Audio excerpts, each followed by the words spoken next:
Welcome back to another episode of The Joy of Baking. I brought in my best friend, Cristina Santiago. She's also Newschannel 8's reporter, and I tapped her in. I was like, girl, you got to hook me up with the recipe. So, Cristina, welcome. Thank you for having me. I'm super excited to share this recipe. Ooh. You know, Easter is just around the corner, and recently, just because of my New Year's resolutions, I'm trying to eat more simple, clean ingredients, and these Reese's eggs that we're gonna make only have 5 natural ingredients. Whoa, that's crazy. I know my stomach issues are probably very happy for all of that. So let's dive right into the recipe. Put me to work, girl. Okay, perfect. So our first step is we're gonna have 2/3 of a cup of peanut butter. Okay. We're just gonna put it all in this bowl. Perfect.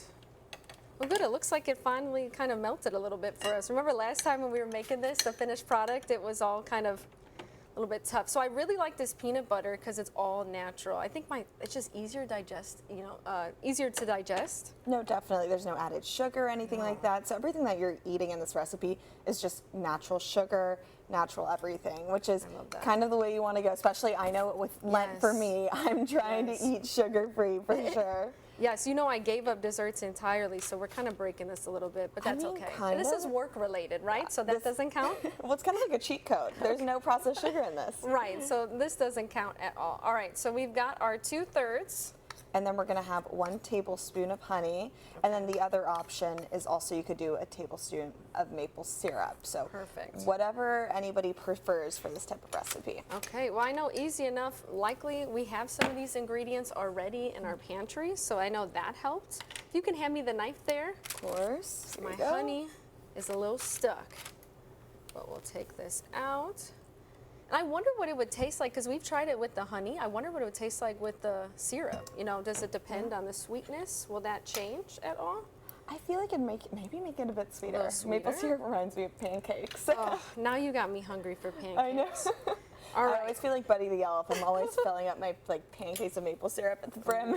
No, that sounds fantastic. All right, we've got our honey in.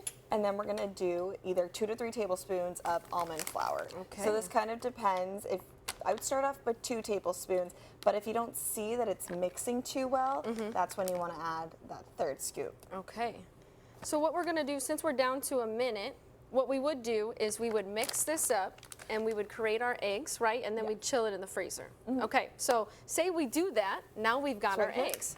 Awesome. So we need to dip it in chocolate. So what we'll do... And these were so messy when we were making it, so just be prepared. Here, let's see. We don't need the knife, maybe? Yes. So something else that works as well is having a spatula. Yes. Oh, gosh. I should have brought the bigger spatula. There you go. Okay. Throw it in the chocolate. So you're going to throw it into the chocolate. Perfect.